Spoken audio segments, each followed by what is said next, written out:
अल्हम्दुलिल्लाह मज़ेदार आलू पालक रेडी है। बिस्मिल्लाहिर्रहमानिर्रहीम। अस्सलामुअलैकुम, वेलकम टू सैमीज़ किचन। आज मैं आपके साथ आलू पालक की बहुत ही मज़ेदार सी रेसिपी शेयर करने जा रही हूँ। लोग पालक को डिफरेंट तरीक़ों से पकाते हैं, पालक को बॉयल करके पकाते हैं, लेकिन आज मैं इसको बिल्कुल बॉयल करके नहीं पकाऊंगी, क्योंकि बॉयल करके जब हम पकाते हैं तो इसका पानी निकाल देते हैं तो उसकी वो जो ग़ज़ाइयत है वो निकल जाती है। आज मैं पालक को डिफरेंट तरीके से पकाऊंगी आलू के साथ। तो वीडियो स्टार्ट करने से पहले अगर आपने मेरे चैनल को सब्सक्राइब नहीं किया तो इसे सब्सक्राइब कर लें और साथ में लगा बेल आइकन का बटन भी प्रेस कर लें, ताकि मेरी हर आने वाली वीडियो आपको सबसे पहले मिले। आलू पालक बनाने के लिए हमें जो इंग्रेडिएंट्स चाहिए, 1 kg मैंने पालक ली है। उसको मैंने बहुत ही अच्छे से 3 पानियों में धोया है और उसको मैंने इस तरह से बारीक काट लिया है। काटने के बाद इसको मैंने एक स्ट्रेनर में डाल के रख लिया है, ताकि इसका जो सारा पानी है वो स्ट्रेन हो जाए। इसमें पानी बिल्कुल नहीं होना चाहिए। उसके बाद मैंने लिया है एक बड़े साइज़ का आलू और उसको मैंने यूँ स्क्वायर में काट लिया है। एक बंच इसके लिए मैंने लिया है सोया। सोए से इसका जायका डबल हो जाता है, बहुत ही मज़े की बनती है पालक इसमें सोए डालने से। तो सोए को भी मैंने डंडियों से उतार लिया, आप ये देख सकते हैं। इसके मैंने सिर्फ पत्ते लिए। तो इसके लिए और जो चीज़ें हमें चाहिए वो है टोमेटो मैंने लिए हैं 3 बड़े साइज़ के और उनको मैंने ग्राइंड कर लिए है। उनको ये पेस्ट उनका मैंने बना लिया है। तो टमाटर का पेस्ट डालने से ये है कि मसाला इसका बहुत ही टेस्टी बनता है। 2 मीडियम साइज़ के प्याज लिए हैं, उनको भी बारीक करके यूँ चॉप कर लिए हैं। बारीक चॉप करना है प्याज इसके लिए। 1.5 टेबलस्पून अदरक लहसुन का, आप चाहें तो पेस्ट ले लें, चाहें तो इसको कूट लें। मैंने इसको मोटा मोटा कूट लिए है।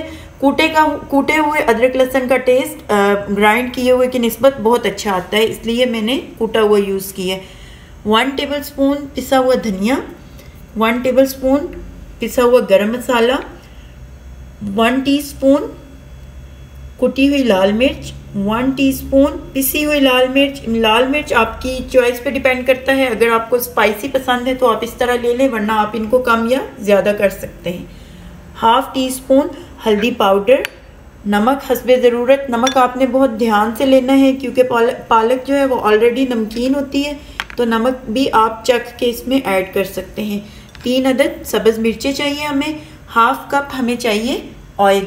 तो चलिए अब हम इसको पकाना स्टार्ट करते हैं। कढ़ाई में हम 1/2 कप के करीब ऑयल डालेंगे। आप चाहें तो इसको मस्टर्ड ऑयल में भी बना सकते हैं। मस्टर्ड ऑयल में इसका टेस्ट और ही अच्छा आता है। मेरे पास फ़िलहाल मस्टर्ड ऑयल अवेलेबल नहीं है, इस वजह से मैं इसको वेजिटेबल ऑयल में ही बना रही हूँ। ऑयल हल्का सा गर्म हो चुका है, हम इसमें बारीक कटी हुई प्याज डाल देंगे। प्याज को हम बिल्कुल लाइट सा ब्राउन करेंगे, बहुत ज़्यादा इसको ब्राउन नहीं करना। इसमें हम इसको लाइट सा ब्राउन करेंगे, क्योंकि जब हम इसमें आलू डालेंगे, आलू भी इसमें फ्राई होंगे, तो उसके साथ भी प्याज जो है वो ब्राउन हो जाएगी। प्याज हाफ सा ब्राउन हो चुका है। अब हम इसमें लहसुन अदरक जो कुटा हुआ है वो डाल देंगे।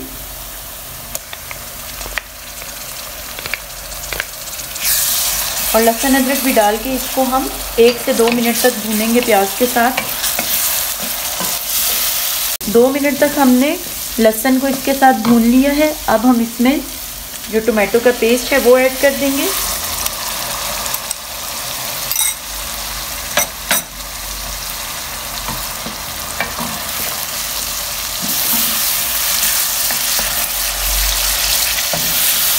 टोमेटो पेस्ट को इसके साथ अच्छे से मिक्स करेंगे और उसके बाद हम इसको 3 से 4 मिनट के लिए कवर करके छोड़ देंगे, ताकि जो इसका पानी है वो ड्राई हो जाए।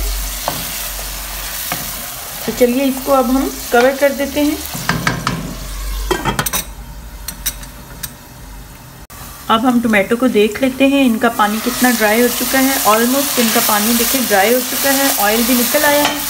अब हम इसमें जो बाकी के ड्राई मसाले हैं वो ऐड करते हैं। गरम मसाला और धनिया पाउडर,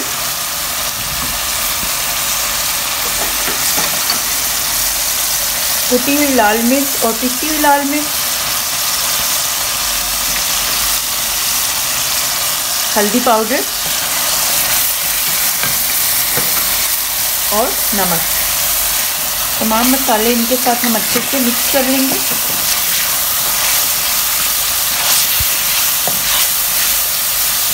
और थोड़ी देर इनको हम भूनेंगे ताकि जो इनका कच्चापन है, ख़ास तौर पर जो हल्दी वगैरह है उसका कच्चापन जो है वो निकल जाए। सूखे मसाले जो हमने डाले थे वो भून लिए हैं हमने। अब हम इनमें जो कटे हुए आलू हैं वो डाल देंगे और ये डाल के हम 2 से 3 मिनट तक इनको अच्छे से भून लेंगे ताकि इनका जो कलर है वो चेंज हो जाए।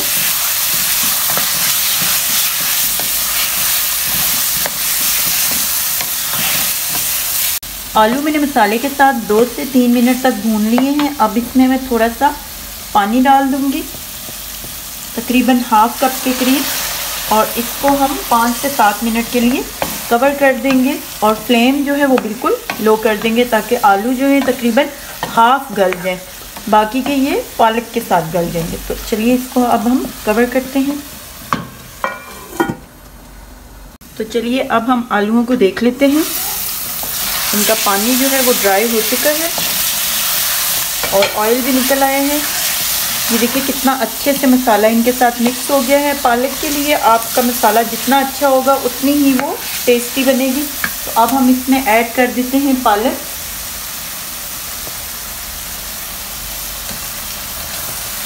फ्लेम जो है वो मैंने लो ही रखी हुई है। पालक इसमें आपको बर्तन छोटा लग रहा होगा, लेकिन पालक जो है वो अभी नीचे चली जाएगी 2 मिनट में। आधी हम पहले ऐड करते हैं, आधी उसके बाद ऐड करेंगे। जब ये नीचे चली जाएगी तो उसके बाद हम बाकी की पालक ऐड करेंगे। पालक काफ़ी नीचे चली गई है, भुन चुकी है। अब इसमें हम बाकी की पालक भी ऐड कर देते हैं। इसमें हमने पानी बिल्कुल नहीं डालना क्योंकि इसके अंदर ऑलरेडी पानी होता है, उसी में ही ये पकेगी। इसको भी हम ये डाल के साथ में हम ये जो सोए हैं वो भी ऐड कर देते हैं और इसको भी हम थोड़ी देर के लिए कवर कर देंगे ताकि ये जल्दी से जो बाकी की पालक है वो भी भुन जाए। पालक देखिए सारी भुन चुकी है। इसको मैंने मसाले के साथ अच्छे से मिक्स कर लिया है और ये जो इसने पानी छोड़ दिया है ये पालक का अपना पानी है। अब हम इसको देख लेते हैं। पालक का जो पानी है ऑलमोस्ट ड्राई हो गया है। अब हम इसमें ये जो मिर्चें हैं ग्रीन वाली खूबसूरती के लिए ये ऐड कर देंगे। अब आप इनकी जगह साबुत जो लाल मिर्चें होती हैं वो भी ऐड कर सकते हैं। अब हम इसको तेज़ आंच पे, फ्लेम में तेज़ कर रही हूँ, 2 से 3 मिनट तक भून लेंगे ताकि जो पानी है बिल्कुल ड्राई हो जाए और ऑयल निकल आए। पालक आलू हमारे कम्प्लीटली रेडी हो गए हैं। इसमें बहुत ज़्यादा मैंने ऑयल नहीं डाला था क्योंकि इससे मैं आखिर में बटर डालूँगी तो फिर वो बहुत ज़्यादा ऑयली हो जाता है। तो अब हम इसको उतार लेते हैं और डिश आउट करते हैं। अल्हम्दुलिल्लाह मज़ेदार आलू पालक रेडी है। इसमें हमने थोड़े से जो सोए ऐड किए हैं उससे इसकी खुशबू और इसका टेस्ट और मज़े का हो गया। और इस पर मैंने बटर के 2 क्यूब्स भी रख दिए हैं। गरम गरम पालक पे रखिएगा ताकि ये मेल्ट हो जाए उसके अंदर, तो बहुत ही मज़े की ये लगेगी। इसको हम गरम गरम रोटी, तंदूर की रोटी हो या चपाती हो, उसके साथ सर्व करेंगे। आप इस तरह की पालक आलू बनाइएगा, बॉयल करके मत बनाइएगा। इसमें इसकी ग़िज़ाइयत भी पूरी है और ये बनती भी बहुत मज़े की है। तो अगर आपको ये रेसिपी अच्छी लगे तो मेरी वीडियो को लाइक करें और शेयर करें और सैमीज़ किचन को सब्सक्राइब करें। साथ में लगा बेल आइकन का बटन भी प्रेस कर दें, इससे आपको मेरी हर आने वाली नई वीडियो सबसे पहले मिलेगी। तो मिलते हैं नेक्स्ट किसी न्यू वीडियो के साथ। तब तक के लिए अल्लाह हाफिज़।